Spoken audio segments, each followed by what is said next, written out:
Hey guys, you're welcome back. It's your boy Akahilz live on Binance. Latest Binance news update. So Binance Auto Invest will now feature Litecoin LTC token.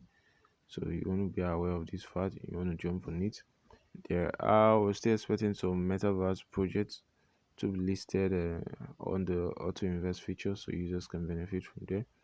But right here it says that fellow Binanceans can now is excited to and Binance is excited to announce that LTC is supported to for auto invest plans.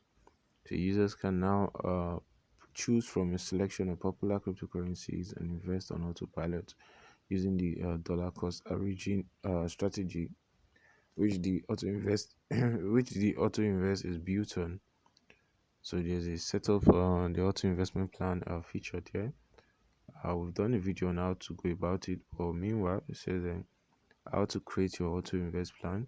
You see, all you need to do is to tap the auto investment icon in the Binance app, click on the link here, choose the cryptocurrency you want to buy, and also choose how much you want to buy in each recurrence and select your preferred stablecoin you'll be using to buy this cryptocurrency.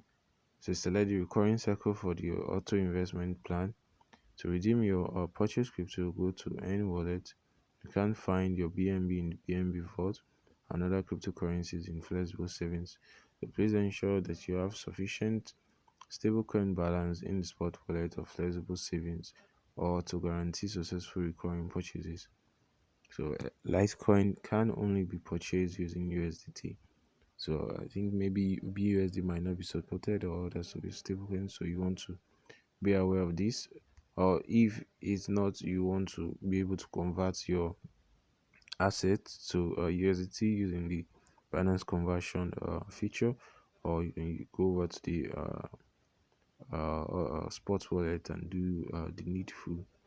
We're talking about auto invest is a dollar cost averaging investment strategy which gives users the ability to automate their crypto investment. So you get to earn passive income altogether. So this is basically an autopilot feature on the Binance and platform. The disclaimer here said there's risk in cryptocurrency mining, risk in cryptocurrency trading, which is subject to high market risk. Please make your trades cautious. So you advise that Binance is not responsible for your trading losses and more. So guys, that's all we have. If you buy keys, stay tuned for more. Don't forget to like, share, subscribe. I'll be dropping the link in the description box. See you in our future upload, guys, and peace out. If you have any questions, don't forget to let us know in the comment section. We'll try and assist you so you can get going on your journey.